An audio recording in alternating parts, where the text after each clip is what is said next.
Hello, everybody. Welcome to the Dovecote episode 79 with Caro. Wait, hang on. That's not how I do this. It's been 2 weeks. It is October. It is October 6th, 2025 at 8:35 p.m. And you were watching the Dovecote episode 79 with Caro Asercion. Caro, tell folks about you. Yeah, thank you for having me on, Eclipse. Yeah, my name is Caro Asercion. I am an indie game designer, theater maker, multidisciplinary artist, interdisciplinary artist, intradisciplinary artist, mostly sitting with work that sits at the intersection of theater and games. I'm probably, I guess, most well known for my tabletop games. I'm sorry, did you say Street Magic and Last Train to Bremen? The latter of which most recently had a crowdfund over on BackerKit with Possum Creek Games. Yeah, how are you feeling about how that went? Feeling pretty good. You know, I will say, like, big love to the Possum Creek team.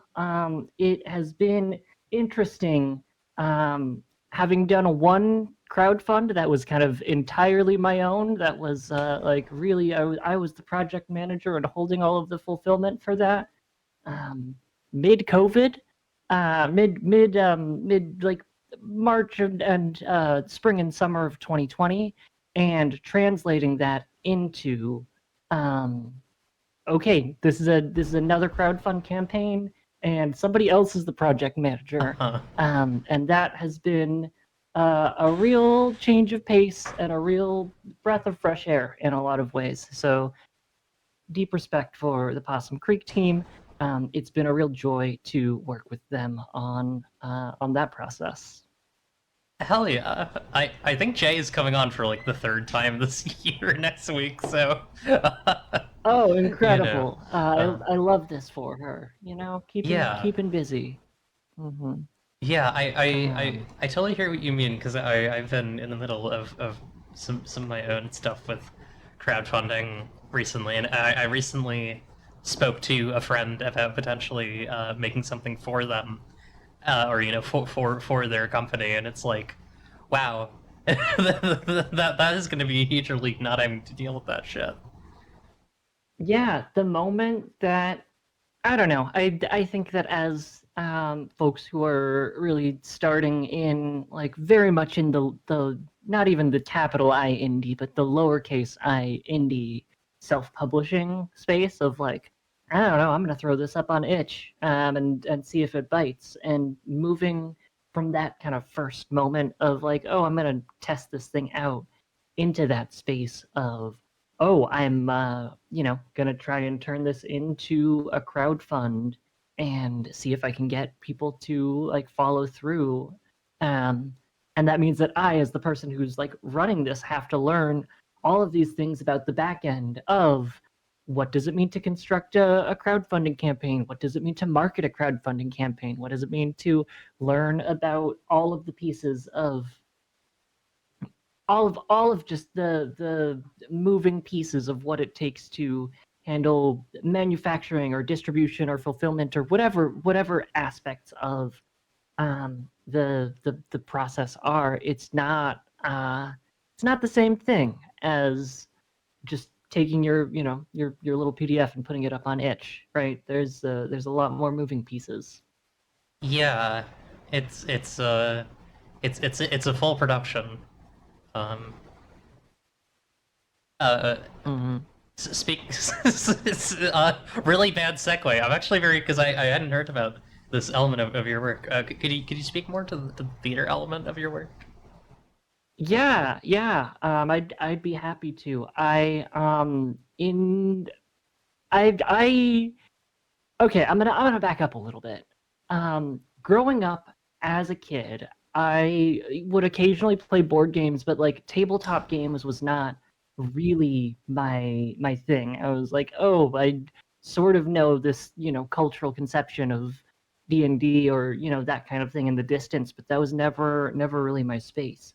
I was really into cartoons. I was really into like animation and illustrating, and I was like, oh, that is it's nice to just like draw little guys. It's nice to like have an artistic outlet that is creative and visual and self-expressive in that way. And I kind of always thought that was like a track that I was going to be exploring for like a pretty substantial part of my childhood. And then um, when I got to high school, I was taking art classes in the art department of the high school, and the theater department tapped on the art students because they needed people who could help out with painting the scenic backdrops Hmm. for the spring musical.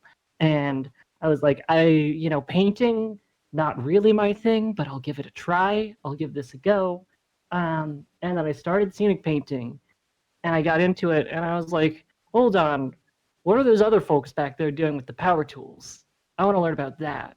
Um, and from there, I kind of got into like backstage world of theater and all of the pieces of behind the scenes stagecraft, scenic design, stage management. I was never like a theater kid in the conventional sense. I had pretty terrible stage fright growing up, and so I was like, I'm not going to be a person who's acting on stage.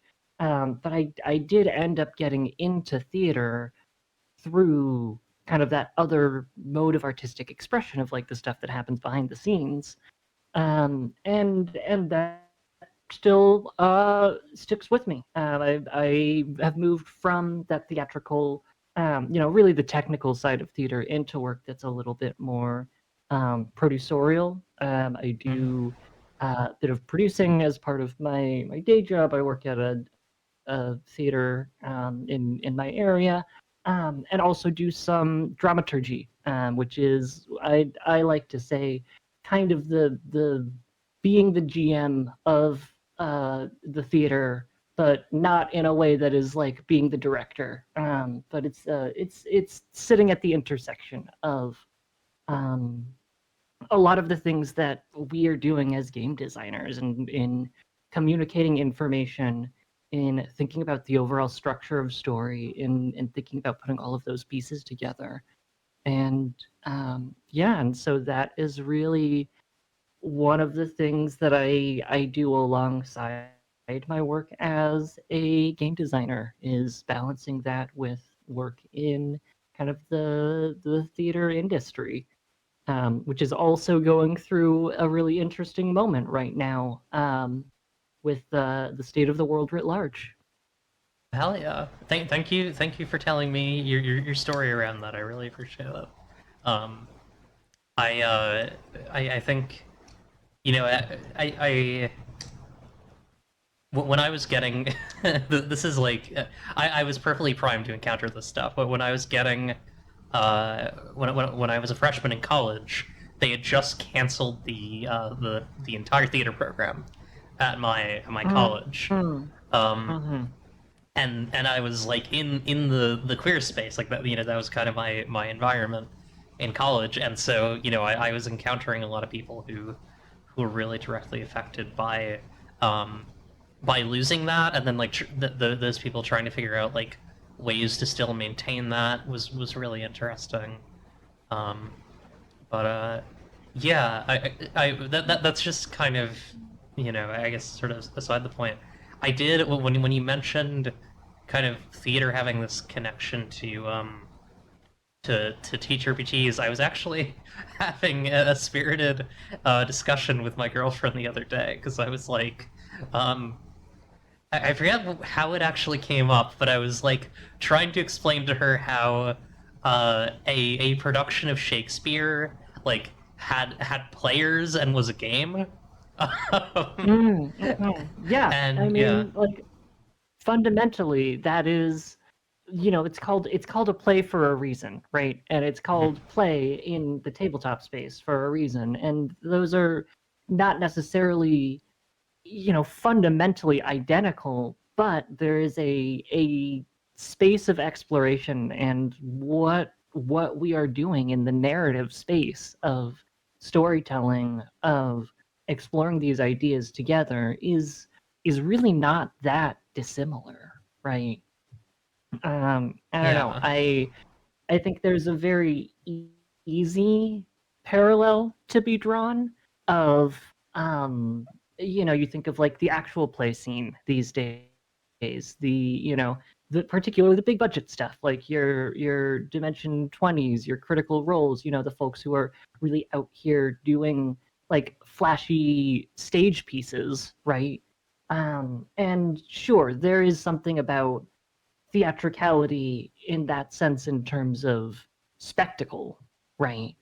But that's certainly not the only when we are thinking of theater, right? Going back to what you were saying about like, theater can be um, a couple of students scrambling around saying like, okay, we don't have funding from our department, but we still want to put on a show. How do we do this?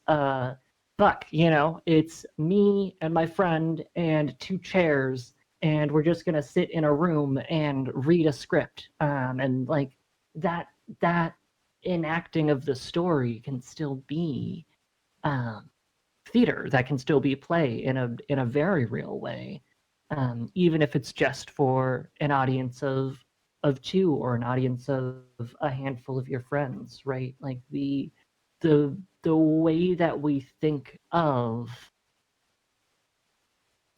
games and of theater as a whole, like has a very culturally preconceived notion in both senses, right? And that absolutely makes sense in terms of like, okay, here's a baseline, making sure that folks are on the same page about when we say theater, this is what we mean. When we say actual play, this is what we mean. When we say, playing a tabletop game, this is what we mean. But it's definitely not um, it's not hard and fast by any means. There's a real flexibility um, in terms of how we're approaching that work, and in terms of how folks who sit at the fringes of that space or sit at the overlap of that space um, embrace the porousness. I really think about my work very much in that narrative space, but I also, do bring in some of my visual arts background. For when I was working on Bremen, Last Train to Bremen, I was like, I want this to feel, theatrical in terms of like the vibe of this game of like somebody who's reading an old-fashioned playbill. But that also means thinking about the not just the prose, not just the dramatic voice, but um, the quote unquote scenic design, for lack of a better word, the staging, the visual presentation, and how that is going to affect the dramatic experience of players who are flipping through the book or explaining the rules to one another or pulling up whatever the virtual tabletop is and how they're playing the game together. um, it's really important. I don't know, I find it helpful to think about all of the elements of game design in that way as being designed, right, as working toward and kind of culminating toward that some idea of whatever the experience is, recognizing that that's of course going to be different for everybody who plays. Yeah. For those who don't know, what is Last Train to Bremen? Yeah, that's a great question, Eclipse. I probably should have led with that from the jump. No, it's okay. I was watching. Last, Sorry. No, go ahead. I Mhm. should not go on a tangent right now. Go ahead. Yeah. Last Turn to Bremen is a tragedy for a doomed quartet. It is a game about a band of four musicians, a band on the run. Four musicians who struck a deal with the devil for fame and riches and stardom and yeah, all your classic devil fare. And the deal's gone bad, and the band is on the run, and they have smuggled themselves onto a boxcar and on a train in the middle of the night, and now that train is going to who knows where, and these four musicians are sitting around, and there's nothing to do inside of the train except sit and wait and twiddle their thumbs and kind of be like, okay, well, whose fault is it that we're in this mess in the first place?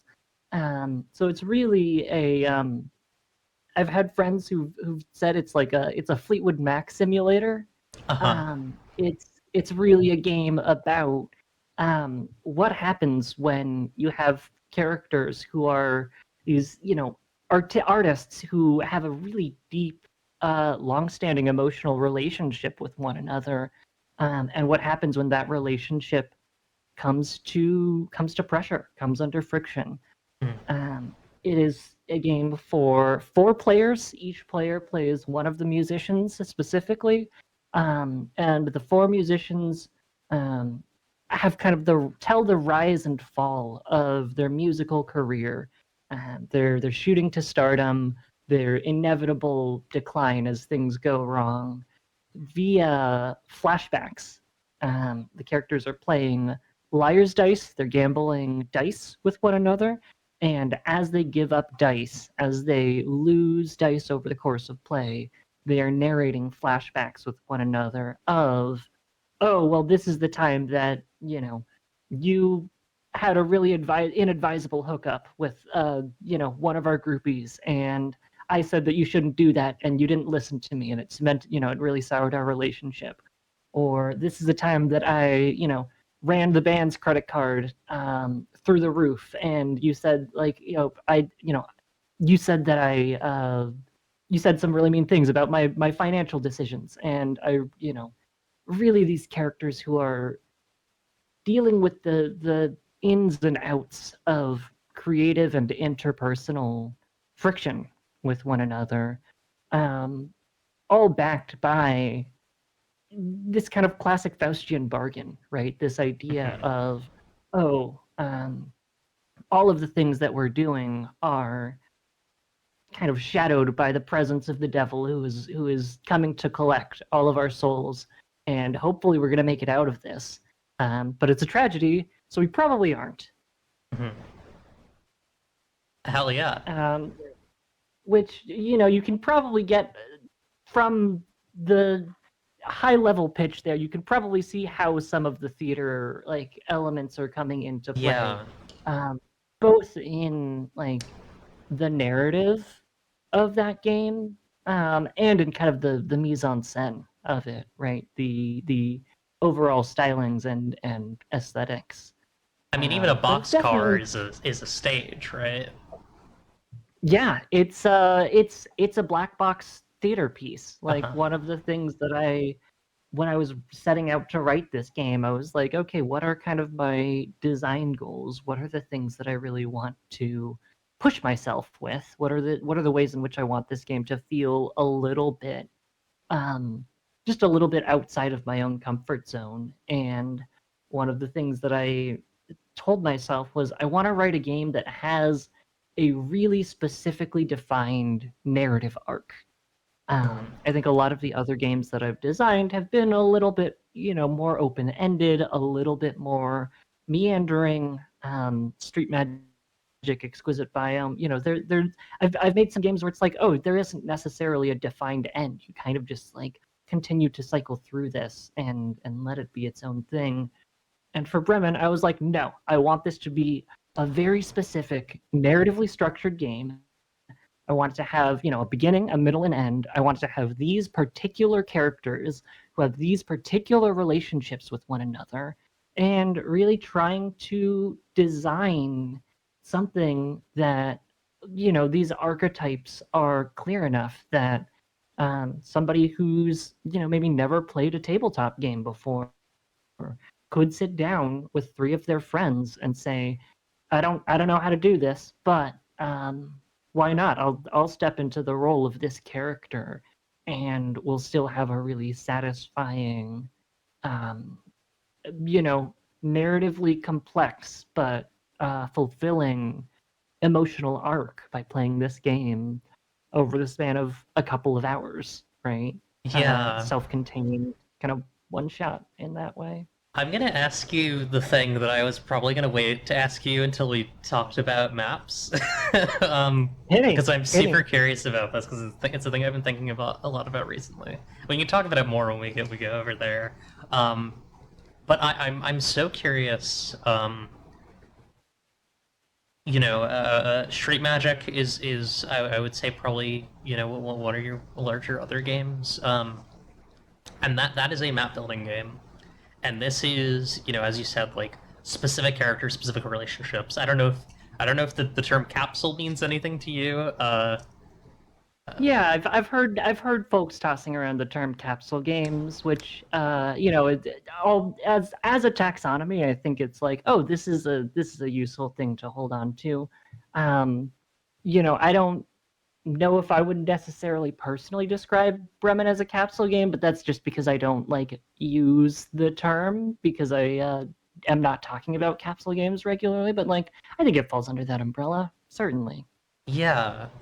So I guess like I also find myself in a place where like making both these like very kind of generative games and these sort of more these games that are like very deep in specificities in specificities that were produced by the author. Um, and I guess I just kind of wonder where you find yourself on that. Like, do you think this is a shift towards a shift away from more like games that are about making your own world and your own stories, or do you think this is a an experiment? Where do you kind of see this in your work? Yeah, I that's a great question, Eclipse. I think what I would say is speaking for myself, I really hesitate to speak too broadly about the tabletop scene at large because it's it's massive, right? Uh huh. And I can make a generalization about what we've seen with respect to world building games, of the past 5 years, 6 years, 10 years, right? And there's a level of truth that can be, you know, ascribed to that. But I think there are also definitely exceptions, right? I might say, oh, this is a trend that's happened in the past 10 years, but it's certainly not the only trend, right? There are Yeah. so many things I think that we're really seeing just in terms of the breadth and multiplicity of the tabletop games scene. Scenes plural, right? Because it's not just one place. It's a series of overlapping circles, right? And so I think that what I'll say is, speaking for myself, I I'm definitely always very interested in a world building game. I think that is a place that, as a designer, as a storyteller, as somebody who plays games, that is something that I'm always enchanted by. Is delving into the little hidden details of the world and playing those out and kind of saying, oh, what's around this corner? Where we're gonna explore, we're gonna make something up. And I think that is, a beautiful and exciting pursuit in and of its own right. And I think there are plenty of people who like to do that, world building for world building's sake, right? Um, and that's not for everybody, right? There are some folks who are like, okay, I only have so many hours in the day, right? I want to make sure that I'm really I want to tell a satisfying story. That is something that I'm really excited by. That is I want a dramatic arc. I want something that's narrative. I want to play out whether that's the catharsis or just stepping into the character interiority. Um, I don't know, broad generalizations, but like we all come to the table for different reasons, and I think as a both as a player and as a designer, um, I wouldn't necessarily pigeonhole myself as like, oh, this is the only kind of game that I like to play or like to design.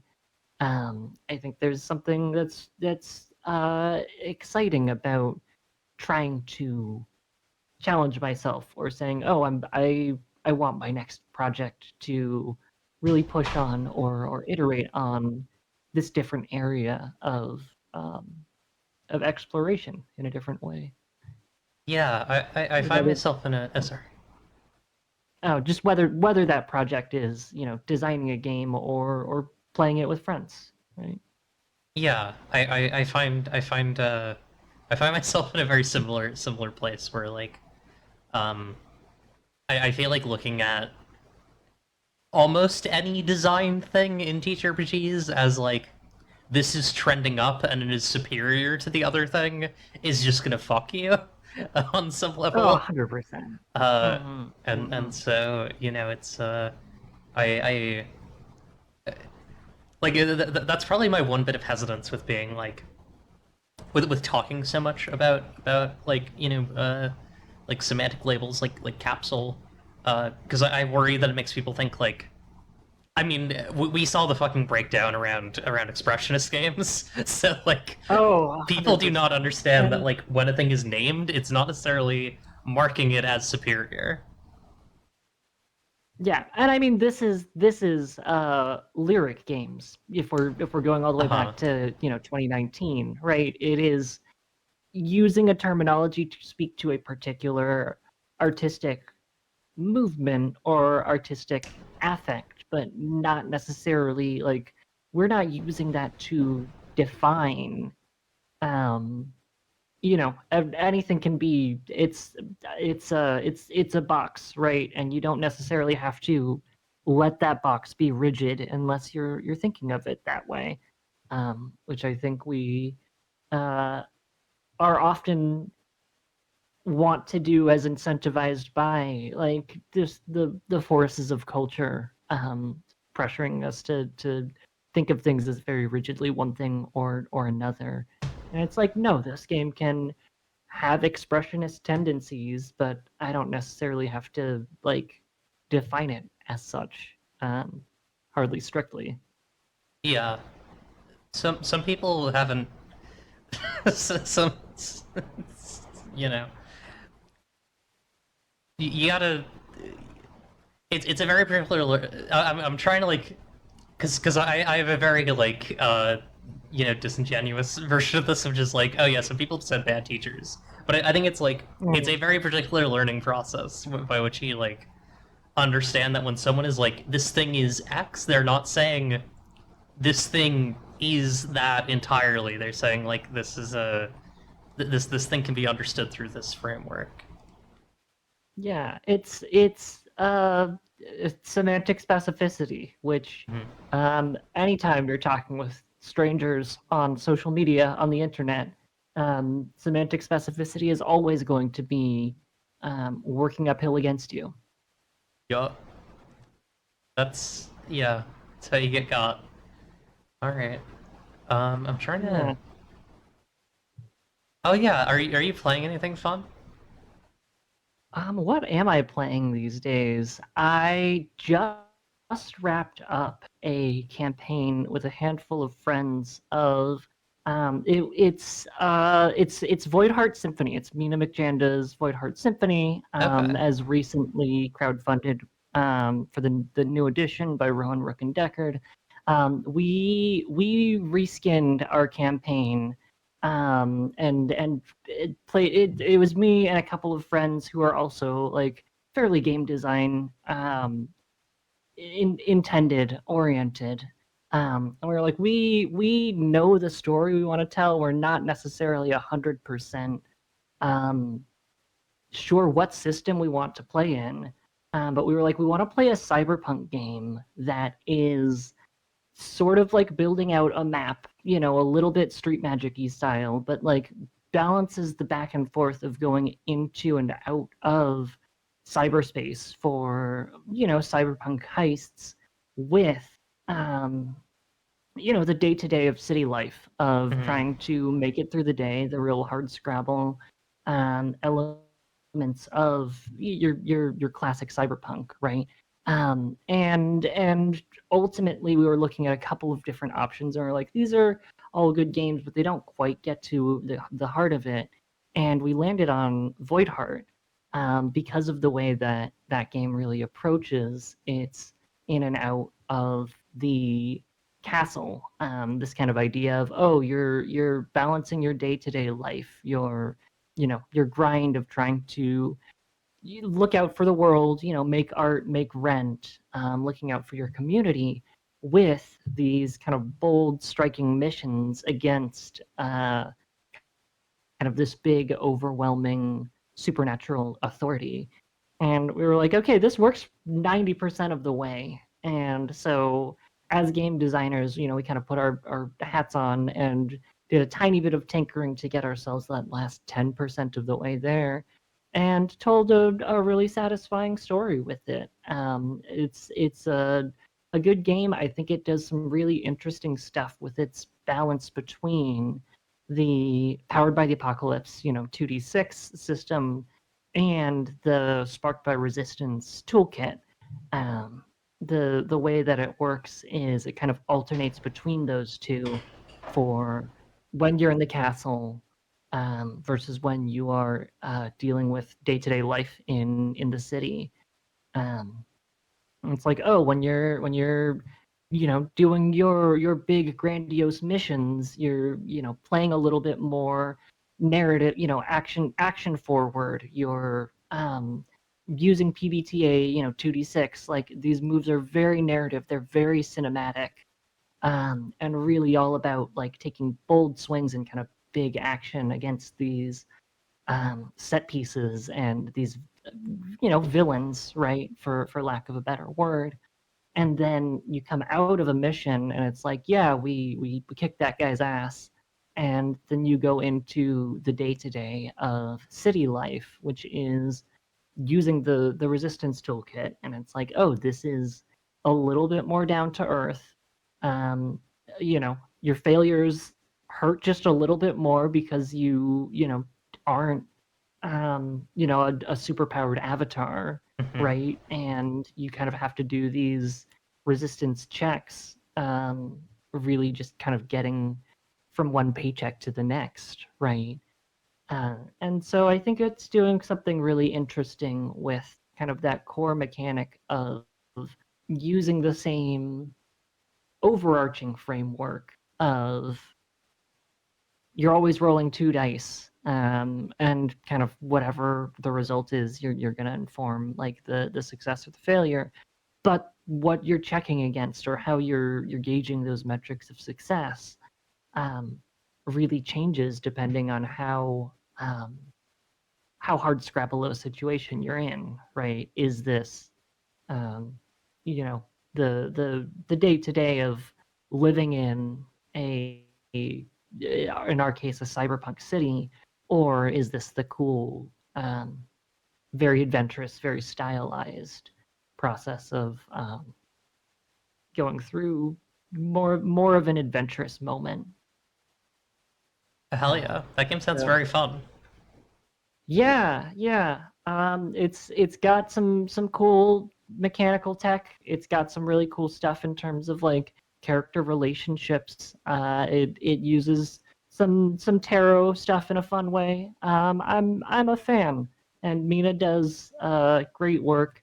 One of the best layout designers in the business. Mm. Her like visual information design is really solid. So yeah, Voidheart Symphony by Rowan Rook and Deckard. Um, Check it out. I Hell didn't yeah. intend for this to be a It's plug, but okay. here we are.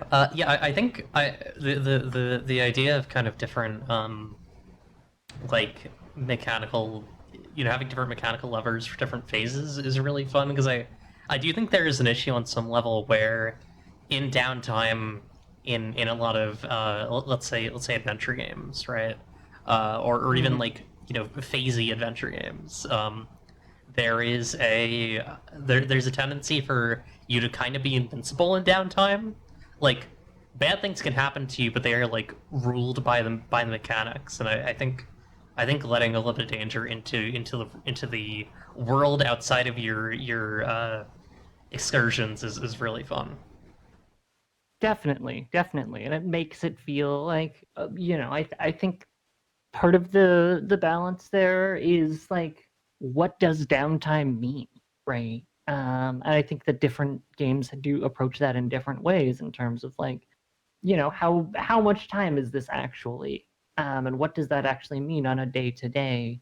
Oh, we're taking a break from these high stakes, very cinematic, very action focused sequences. Um, what does recovery from an injury look like? What does, trying to balance that with your day job or your side Hmm. hustle or, your relationships to the people that you have outside of your line of work as uh, a criminal or an adventurer or, whatever it is that you're doing, right?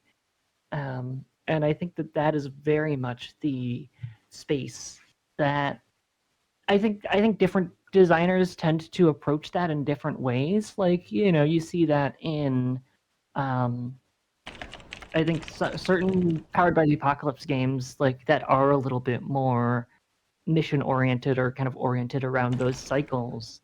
You see that in Forged in the Dark games in terms of like the mission downtime loop.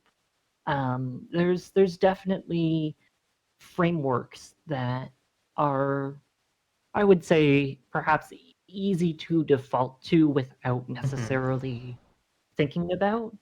And it's like, no, let's like you can do that, but I don't know, let's take the time to actually sit with and explore what it means for us to take a break or for these characters to have to treat a wound or whatever it is, right?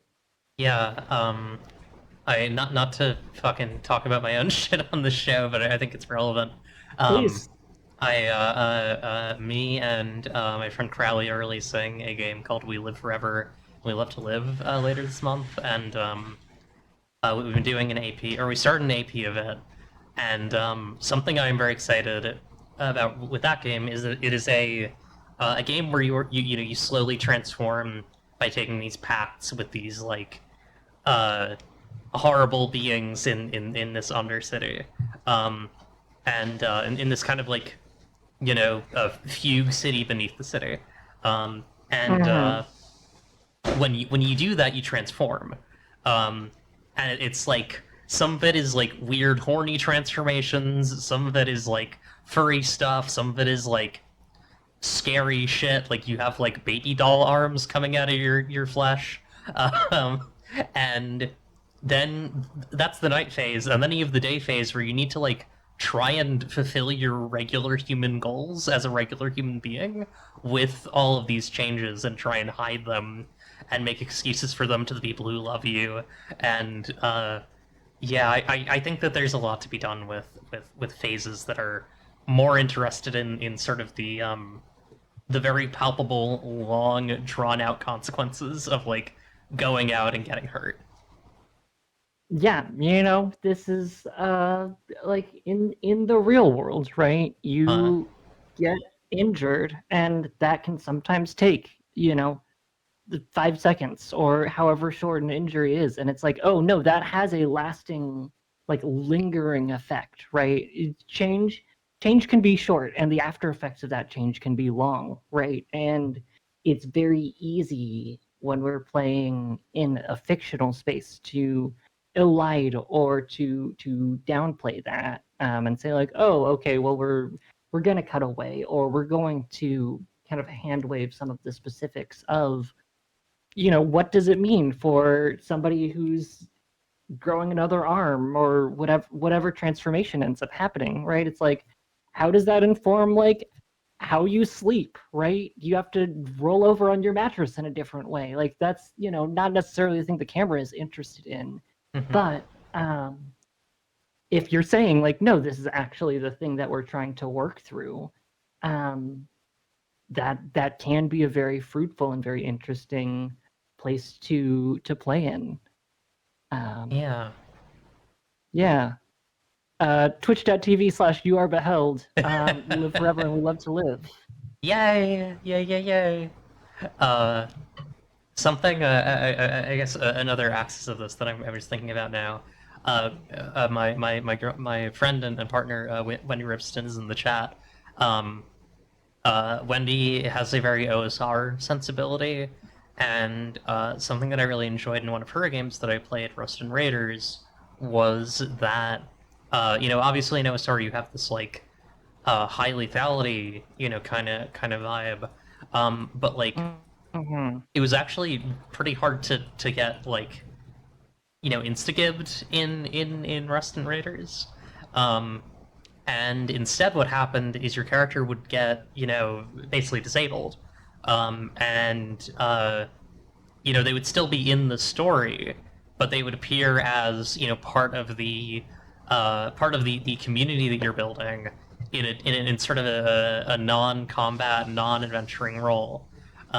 And like I think that sort of thing can be very fraught, but I really liked the way that Rust and Raiders did it. I thought it was really kind of sensitive, considering, I mean, uh, when Wendy is part of You Are Beheld, and You Are Beheld were pretty frank about all being like disabled artists, so Yeah, like you gotta be real about that and like putting that up front in terms of like this is the politics or this is the way that this is the lens that we're using to move through the world and um, the way that shows up in our work and in our games, right? Because this is a mode of artistic expression that is like a lens through which we're looking at the world, right? So Hey, speaking of definitely. politics and lenses we look through the world, you want to talk about maps? Yeah, absolutely. Let's go maps. Let's get into it. Oh, nope, fucked it. There we go. This is Cordis the male. Sorry, Cordis the newsbird, coming in from like. Imagine Cordis was like a little drawing on a map, and like she flew out of it and is now corporeal. That's what we're going for. Yeah, I see the vision. Yeah. Um, Maps. I I Map. uh I've had a geostationary who created Tintoy, and also uh, uh, destroying maps and creating time on. Mm-hmm. And destroying maps is a game that's like very interested in maps as this thing that is like kind of this political this political obliterator, this thing that is like, or not political obliterator, this very like colonial thing, right? Yeah, This thing that is like interested in labeling and mathematizing and consuming everything that it can see. Um, yeah. and I think that's a really Shout outs interesting to view of it. Geo. Shouts Geo. Yeah. Yeah, I think it's definitely a really interesting way, and I think what I will say is for myself as somebody who is like relationship to maps has uh gained some nuance. I would say it's really interesting. I like destroying maps. I think is a great like touch point in terms of like coming in and naming like this is a position, like this is a really really strong position, a really valuable position to have, right? I think putting that sort of in conversation with Street Magic, right? When I first published Street Magic back in 2019, I was very staunchly like you can look at the PDF of that game. You can see me say like this is not a map making game. This is a Yeah, story building game. You are building a relationship between, or you're building a web of the relationships between people and places and those places to one another, and kind of defining, like, building out the city through this kind of interconnected nexus of these individual nodes. Um, and like, dog, that's a map, right? Like, that is, it's not a geographical map. Like, the thing that we are doing is not necessarily bounded by scale or geographic space. Um, but at the end of the day, that's still a conceptual, like, when any moment that you are putting things down in space and kind of defining them in a spatial relationship to one another, um, that is a form of mapping, right? Um, which is not to say that it is inherently colonialist or Mhm. inherently violent, other than the violence that's kind of inherent to, like, any act of reduction, right? But I think for a while, when I was exploring my very early game design work and kind of dipping my toe into the design space, I was very hesitant to say, like, map making, has a definitive politic to it of, like, maps are good or maps are bad, or this is kind of what it means to do anything, because it's so fraught, right? We look at maps in a historical context of, like, this is what it means to think about something that has borders, right? This is what it means for the state to be able to enforce, or whatever the boundaries are in how we're using these maps, or how people in power are using these maps, and how they're using those definitions to dictate um, what other people can think about physical space, whether that's a world, whether that's a city, whether that's, like, the material conditions under which we operate, right?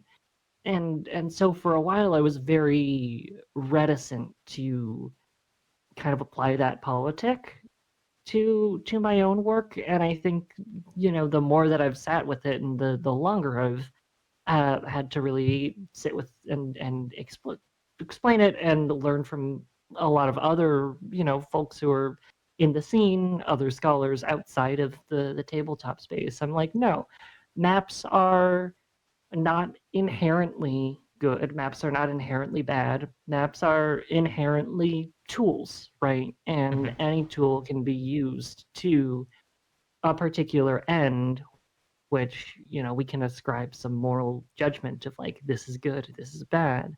Um, but it's not, in and of itself, it's not going to be a bad thing, right? There are plenty of great maps, I am I am thinking of, like, I don't know, the other week I was, like, trying to get from, my office to some another place in the city, and I was like, I don't know the best route to get here. I'm, on a time crunch. What is the way that's going to get me from point A to point B with a limited amount of time?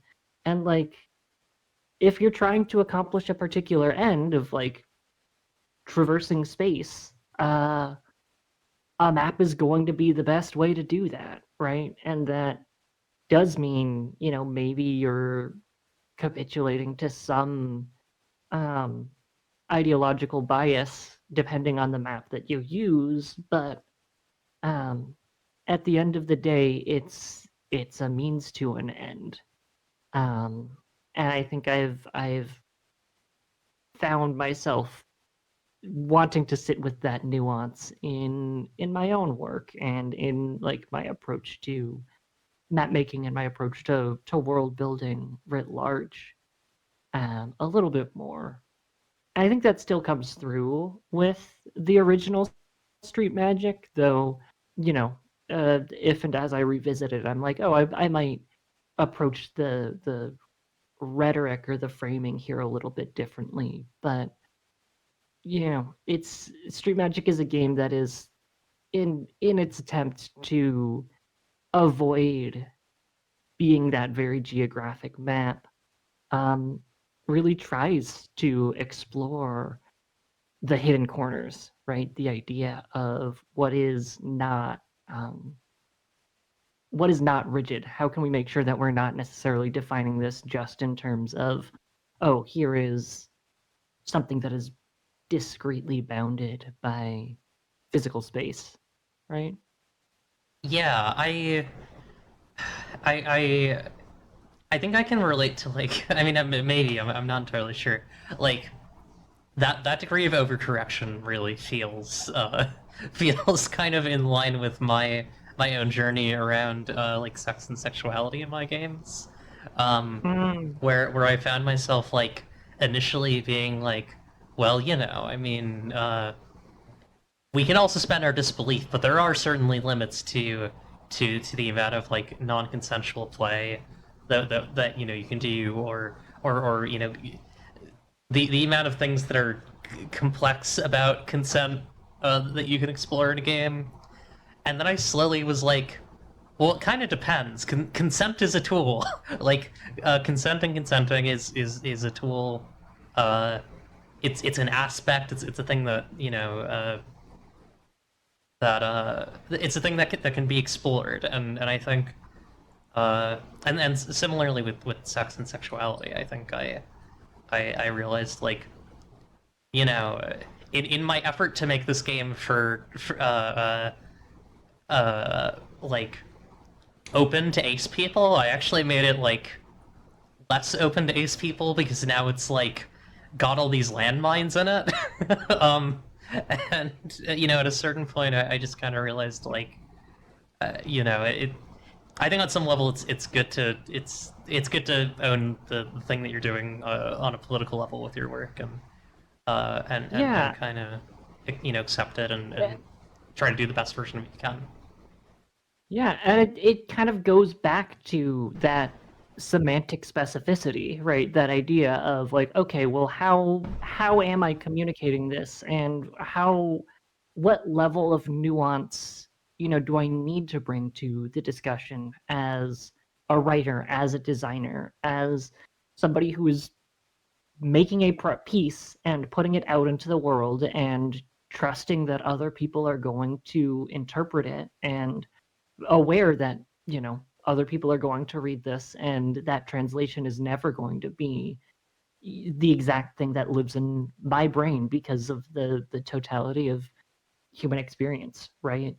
um I don't know, I think about social media and the culture of where we're at these days in terms of like needing to defend or really hedge in terms of that nuance, right? And it's like, yeah, I think that definitely shows itself in some of the ways that we are approaching or framing texts, right? In terms of like, oh, you can do that, you should think of this way, you might think of this way, this is an invitation versus a specific rule. And I don't know, it's definitely interesting to think about games as an artifact of the current cultural era and the scenes that we're in terms of like how much you have to hedge that, right? um you look at certain games and it's like, no, this is just the thing that it is, and the thing that it is um raw or very poignant, or is going to be difficult for certain people to read. And as long as you're like upfront about that, um it's let games be unapologetically the thing that they are, right? Yeah, um which is a very reductive thing to say. Again, there's nuance within that, but we're incentivized to like get it to that point of reduction, right? Because of the culture that we live in. we would rather For be good sake. we would rather be right and boring than like potentially be wrong and have some fun with it. Um, on some level. I mean, not necessarily Truly. consistently, but I think that is like, uh, if I had to think of like the urge in my head that I have to kill, it's that one. Um, and Yeah, I don't know. It's fun. You want to talk about Yeah, unions sure. or crowdfunding or Let's some talk part about. of both? I suppose. Yeah, we've talked a little bit about like overall politic. We've talked about crowdfunding. This feels like enough of a segue for us to talk about the news du jour. We've unlocked the component like component elements, and we can now cast the spell of talking about the Kickstarter union. Um, Also, this is a Rascal article. I was Rascal has on the one hand made things a lot easier for the show, and on the other hand made it like uh made me so anxious because I get this thing where I'm like, no, I have to find like someone's for like Twitter post about this. I it can't be this easy. I can't just have a reputable TTRPG news website. Um, Mhm. and so I'm always like, so I don't know. You all should read their articles and subscribe to them because I Shout outs to Rascal. That is the other plug that we will make on yeah the stream. I try not to They're overuse doing their good stuff. work, but it is very good work. Um, Yeah, they do good stuff. yeah, Yeah, the Kickstarter strike, Kickstarter United strike, has been going for this is what 5 days at this point, 4 days, yeah, 5 days. 5 days. There was also Um, yeah, response from Kickstarter. Huh. yeah, my understanding of this, right, is that the Kickstarter United has been, in an ongoing relationship, right? Back when I was crowdfunding Street Magic in 2020, Zine Quest was happening, and everybody was like, "Hey, we're supporting Kickstarter United in their ongoing efforts of unionization." So, like, this is not a new story in as much as Kickstarter United has been the case, but like this particular strike authorization with respect Hmm. to these particular demands is new, right? And they're looking for specifically this is what 4 day 32-hour work week and like a minimum floor in terms of being able to support cost of living for like low level employees, right? Entry level employees. Yeah, yeah. That was my impression based on this. Um, yeah, their specific demands just based on this infographic.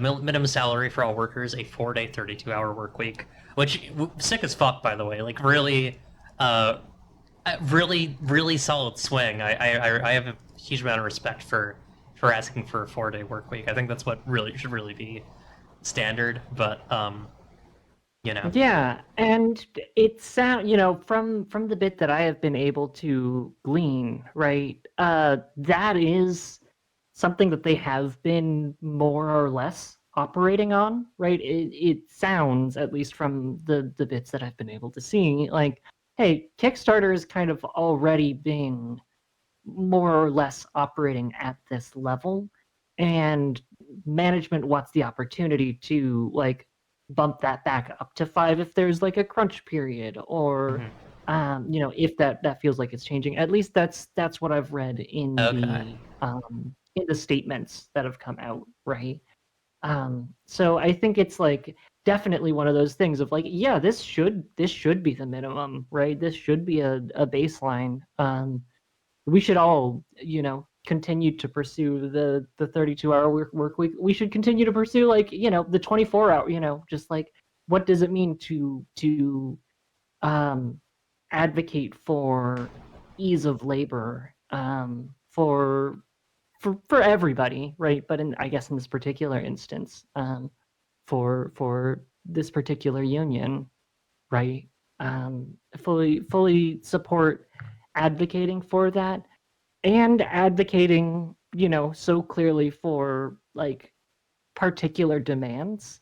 I think it's one of those things where being able to point to these are the two things that we are asking for um, is just from a bargaining perspective, like very tidy. So yeah, that's at least from somebody who's on the outside, very helpful and insightful in terms of being able to like talk about this with other folks, right? What are the demands? Well, there's two of them. Pretty easy to dig into. Yeah. Um, it's cool. I'm always happy to see a union. Unions are so awesome. Um, Hmm. sorry, my brain is like fried. But yeah, no. This is later than I normally do the Dovecote. But point being, I absolutely agree, and I think that like yeah, those are absolutely some like very solid, uh, clear demands there. Um, I'm Yeah. curious, like, I, oh, sorry. no, go for it. Go for it. Oh, because I know we had kind of talked a little bit about like, what we could kind of get out of this here. Um, I'm curious, like, do you have any thoughts on uh, what do you call it? Um, just like kind of the crowdfunding scene, the crowdfunding industry, really is what it is. Recently for TTRPGs. Yeah, like I this feels like a little bit of a tangent, but like Go maybe ahead. this is we can walk through this and we can stitch it together, Let's right? explore. Um I think something that, if we are looking at all of the backlash for, the past 3, 5, several years, going back to 2019 when Kickstarter was kind of initially in the process of trying to unionize, and some of that backlash from management and like the way that the indie scene has responded, and I think a lot of folks have been very vocally pro Kickstarter union, right? I think that backlash against Kickstarter has definitely like had an impact, at least from the outside perspective of somebody who's tangential, layperson in the industry, right? To it's definitely had an impact on like how people think about crowdfunding on the whole, right? Is that something that we're going to say, oh, this is specifically like maybe I don't put my campaign up on Kickstarter. Maybe I look into, um, oh, Indiegogo is, trying to get into the tabletop, the crowdfunding game. BackerKit is trying to do its own thing. Maybe I look into GameFound, right? I look into these other platforms that are, have been around and have been um, competitors to make sure that Kickstarter is not the only game in town, so to speak. But maybe I start to take that a little bit more seriously, right? And I think that is a trend that we've definitely really seen in the past several years, right? We're seeing, BackerKit has moved from just its own fulfillment space into being um, like a crowdfunder in its own right. And that's just happened the past few years, right? And so I think the ways in which we are considering, um, I guess, the public perception of that politic and of like, okay, what are these opportunities for crowdfunding? What does this have on the larger conversation? Is definitely driven in some part, I think, by the public perception of Kickstarter, um, which is definitely informed, at least in some part, by the union relationships, at least for those who are following the union. Yeah, I think like I think it is interesting to what degree like politics that don't necessarily have to do with like uh you know what are the site's tools look like or something like things like AI Mm, union uh, uh, I think NFTs was probably part of it when that was when Yeah, that was blipping up. absolutely. Like I think these things wind up Mhm. being part of the part of that conversation, in a pretty crucial way. Yeah, and there's like any number of different aspects, like you're saying, like the artificial intelligence, generative AI, like NFTs, cryptocurrency, bad faith actors, right? Like, Mhm. oh, is there somebody on staff who is has a particular politic or is associated with a particular like sphere of I don't know. We don't need to get into the details of that, right? But like there are any number of metrics by which people can get um, really into like what are the choices that I am going to make as both a consumer and a like person who as a designer might have a little bit of impact on the market, at least in terms of legitimizing or exploring the possibility of or opting to support a particular crowdfunding platform. um, and a lot of that is certainly going to be at the end of the day also defined by like, is there a platform that is actually going to serve my particular needs, right? um, some of just whether that's in terms of like engagement or whatever the marketing tools are, or the back end is certainly an element of that as well. um but it informs how people are approaching their work. um I mean, you look at like itch funding, right? You look at folks Yeah. who are like, I'm gonna do this, and it's still on a platform, right? It's still on a different site that is holding that money and is holding that transaction process, but um, it's breaking the model, or it's approaching it using kind of a completely different set of norms. Um, and you can even compare that to like people who are not even in the crowdfunding or itch funding model, right? Just folks who are self-publishing their games on their own personal storefronts, right? I just have a website that you can go to and download the game directly, right? Um, there is a diversity in the market that is really just interesting to look at in this particular moment where we have a plethora of options, Mhm. and interesting to look at in terms of like, okay, well, what are the meaningful distinctions within these options and how people opt to use them, right? And what that means for the consumer on the front end and for us as designers and as people who like have to, to some extent have to are bound to the whims of capital. Yeah, I think one of the considerations that um, to kind of be specific about the thing we're kind of metaing about. Um, one of the decisions that I kind of presented to you or beheld that led us to putting Dracotrification on BackerKit was like, you know, we have people who are working on this game who uh, who have games that were very successful on BackerKit, and when Yeah, slash if they back it, everybody who backed them is going to get an email saying that they just backed our game, and like that is definitely a big thing. And then I know like Kickstarter, it's a big thing for a lot of people because of the baked in audience.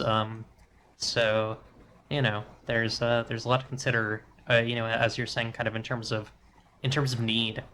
Um, it's playing the meta a little bit. yeah. We are at the point where, again, Kickstarter is not the only game in town, which it never has. Well, it never has been definitionally, strictly speaking. But it's like, okay, now people are actually weighing their options and thinking about those possibilities in a real way. I think there are definitely folks who have tried to crack open that possibility space and open the door in terms of uh, what could be done.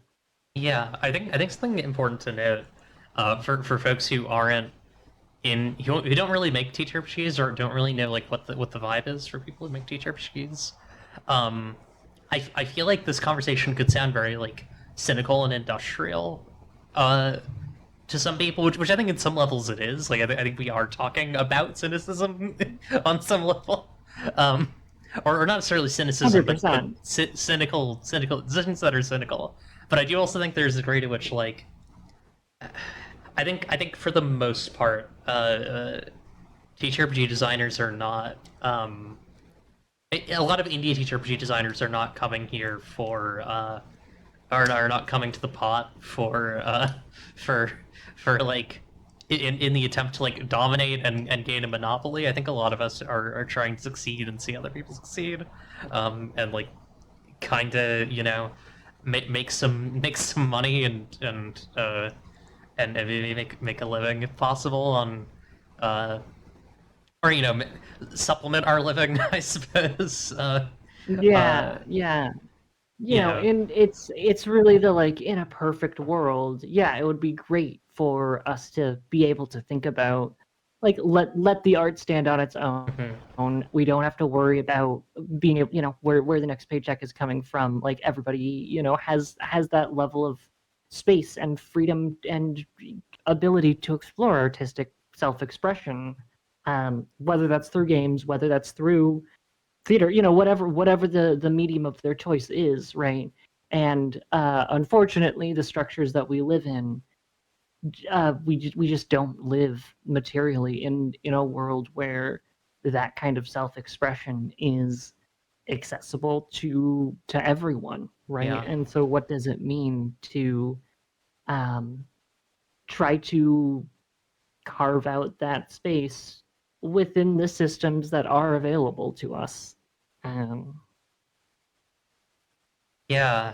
I had a this is like such a fucking thing that like I think I understand on some level that this is like kind of a pathetic feeling, but I did have this feeling recently where I was like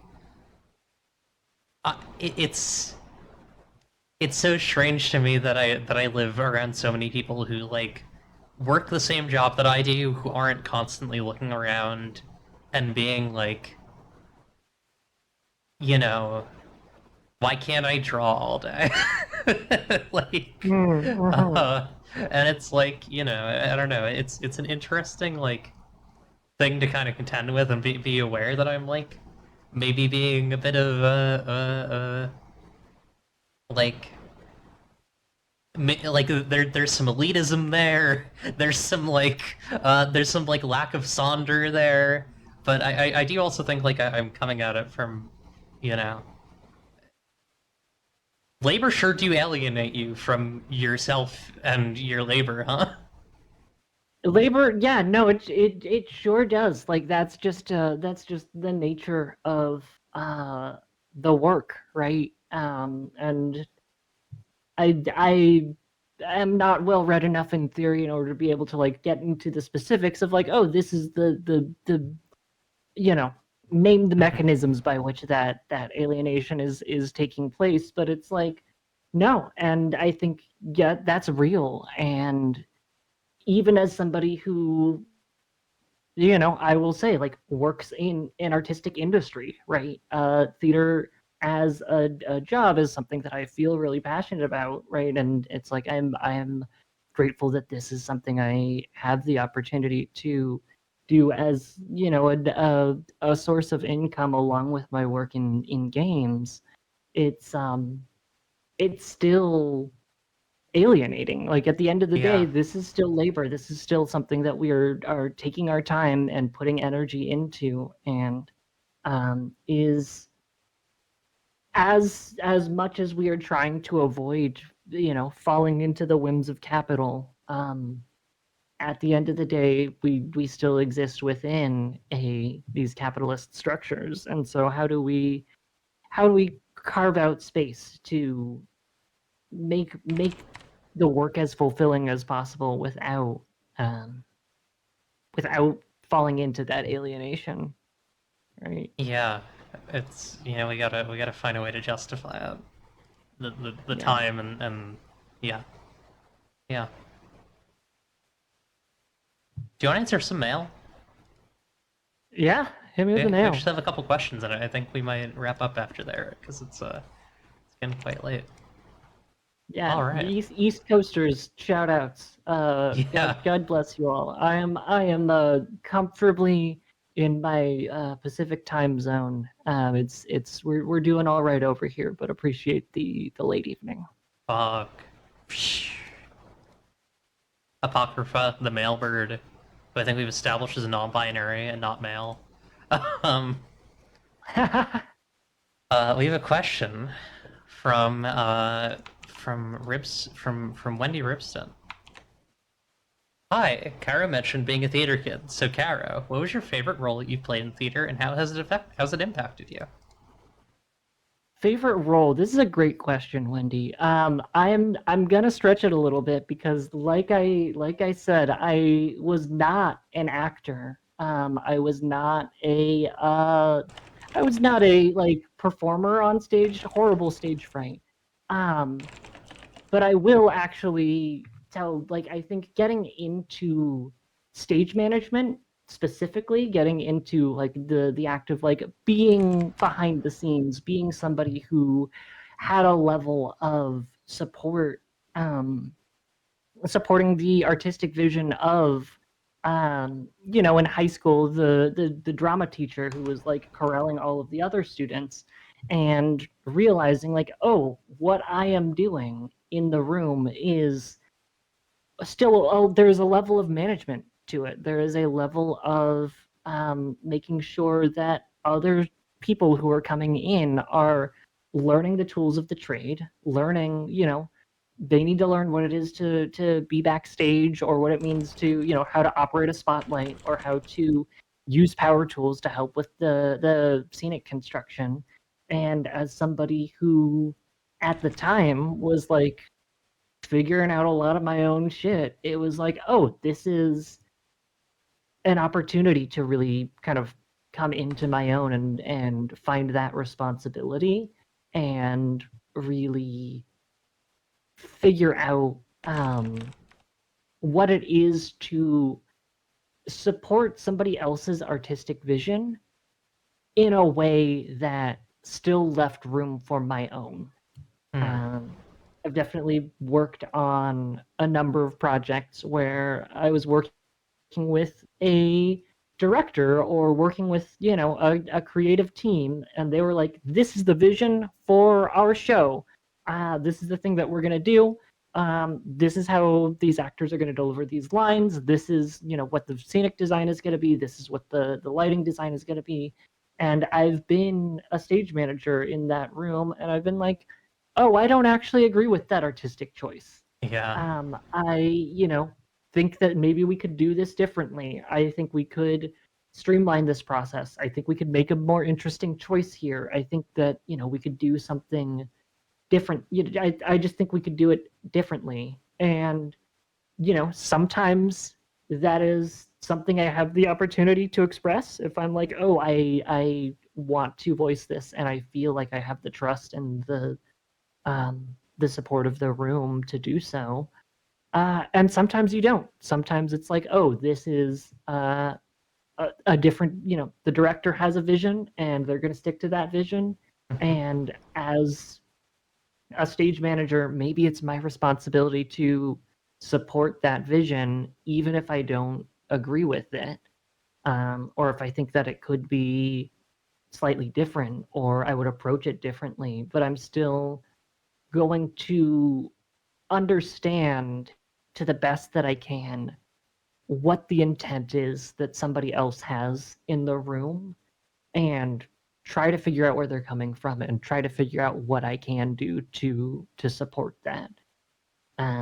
So that's a bit of a roundabout answer, but I think it's definitely taught me the value of like seeing everybody else's perspective. Yeah, I think that's great. I think that's like having that like position where you have control over a thing, but you're not like all the way in control of it is really I think eye opening. Yeah. Uh, And it also sets you up really well for, you know, when you do get to have your own artistic control. I'm like, oh, I can uh you know, design my own tabletop game. You know, when I'm doing my own projects, right? I can then say like, oh, I've seen how somebody else, treats their contractors or treats their coworkers or treats, the people that they work with, and I'm like, these are the parts of what I've seen from others that I want to borrow, and maybe these are the parts of things that I've seen from others that I'm like, I might go about that differently. There's just a yeah. real value in that breadth of um, getting to be in the room and watch other people operate and learn from them. This question isn't for me, but I do have an answer to it. Um, Hit it, yeah. so I was in. I don't remember why I chose. Oh, wait, was because I think it was because I needed like a bunch of years, a bunch of hours of like community service for high school, and so Mm.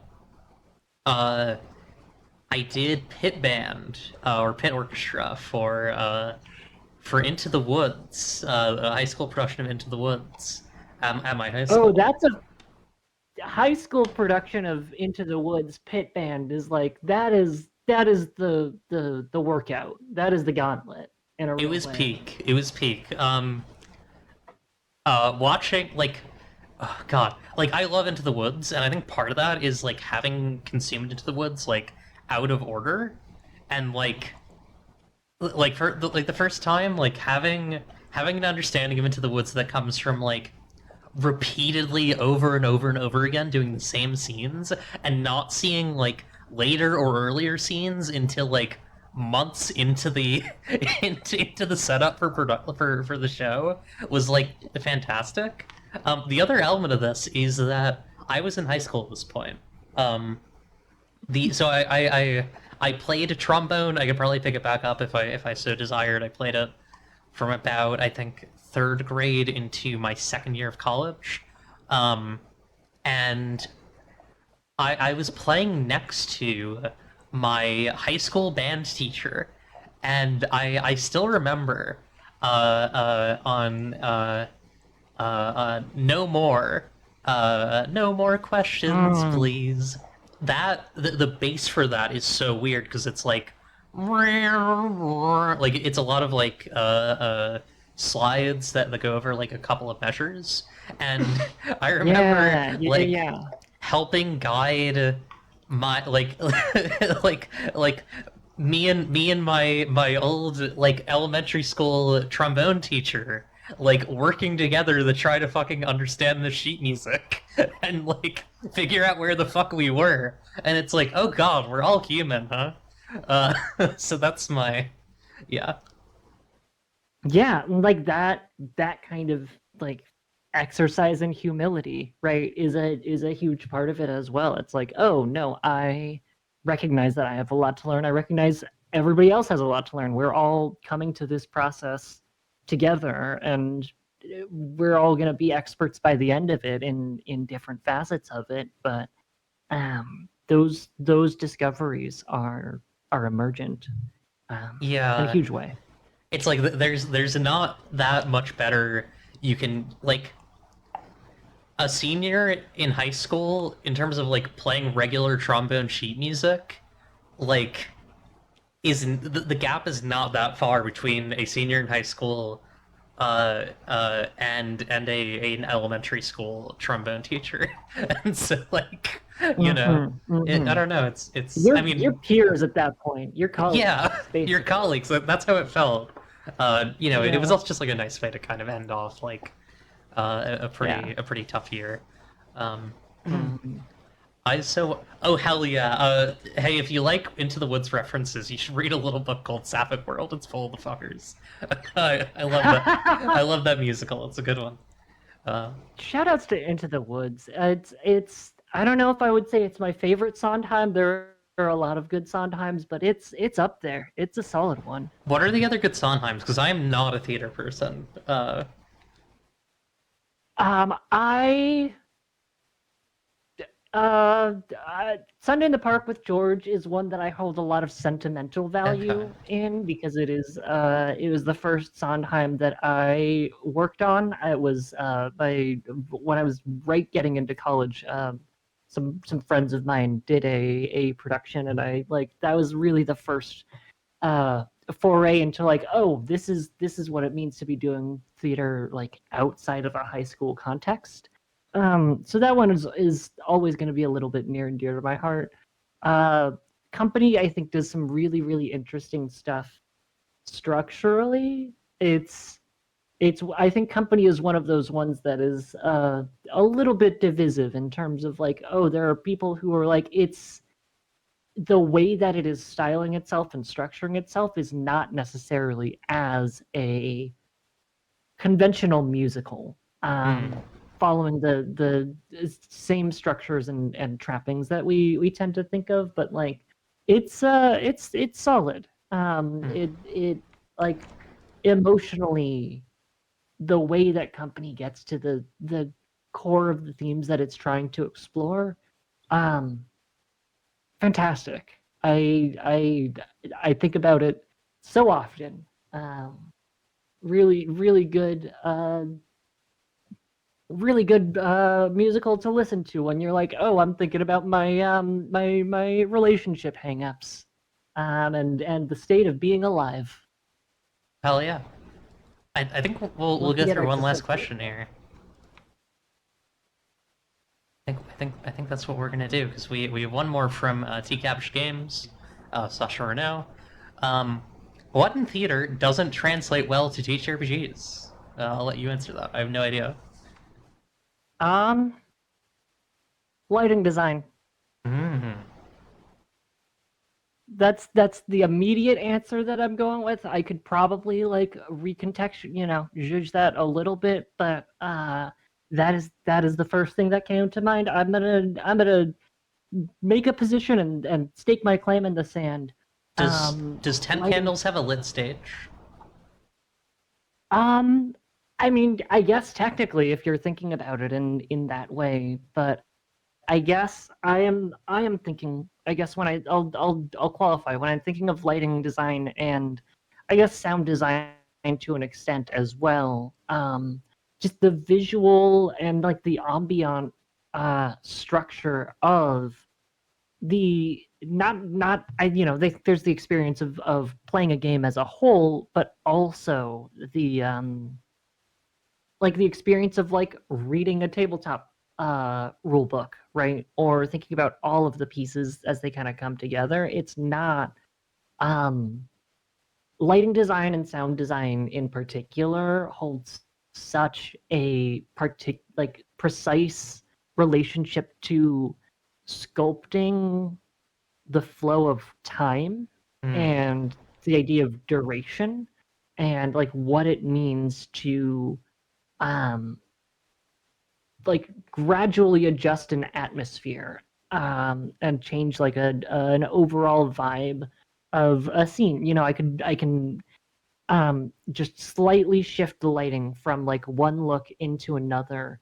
and the like framing of that as something that can be very sharp, can be very stark, but can also be really gradual is not, I think, always immediately achievable. I think as tabletop game designers, and as somebody who plays a lot, I think it's easy to fall into like cinematic shortcuts, right? Of like, oh, the camera changes, or we're gonna cut to a completely different scene, or we're gonna do a wipe and a fade out, right? Using that kind of terminology, I don't think that we use, at least in my own games.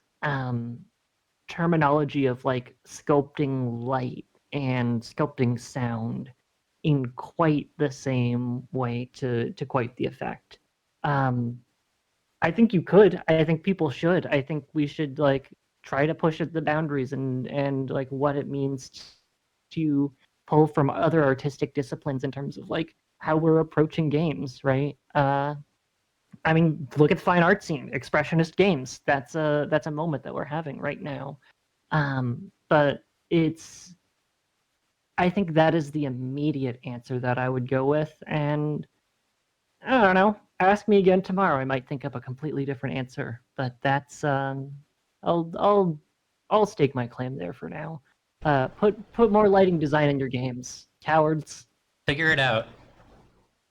Figure it Figure the it fuck out. out. I love this from Seda. After watching Suspiria recently, I was thinking about whether you can make a Giallo horror game that ships with colored gels you have to put over any lighting in the room before playing it. I don't understand some of the words Oh in that, yeah, but I do like that. yeah. No, Jello, like absolutely. Like Jello is a particular like Italian horror genre that has like a particular like very bold, striking visual aesthetics, and like Okay. I'm into it. Go for it. Make it happen. Um, lighting design. Lighting design. Hell yeah. It sets a vibe. And I think we found the light at the end of the tunnel. Indeed, we have. Stupid. All right, Caro, I've shared your itch. Is there anyone else, anywhere else that you'd like to direct this towards? That's really about it. seaexcursion.itch.io. You can find me on Blue Sky, I guess. I don't post there. You're not gonna get a lot out of me, but you can find me there if you'd like. Yeah. Thank you for having me, Eclipse. It's been a real pleasure to be on the Dovecote. Yeah, it's been an absolute hoot having you on. I think we're gonna raid a friend of the show, Matt Calder, who's playing Alien Isolation. Go watch, say hi, and yeah, I think next week, if all goes according to plan, it's gonna be Jay again, who is Yet again. also this is a bit that was actually coordinated specifically by Natalie Putin, who the last time she was on, she was just about to get her bottom surgery, and Jay is about to get her bottom surgery. So we're kind of listen, if you're a T-girl and you're in T-shirt for cheese and you're about to get your bottom surgery, hit me up and we'll do an episode the day before you go do it. Oh, fuck. Did I not get the memo? Do I have to, like, I gotta go make a call real quick. Oh shit. Get that in. They're flying. Yeah, I gotta clear my calendar. Clear my calendar. Alright. Yeah. Everybody have a great night. Thank you so much. All right. Bye. Remember, if you don't like what you see, you can change it. It's up to you. Goodbye, good luck. Fans!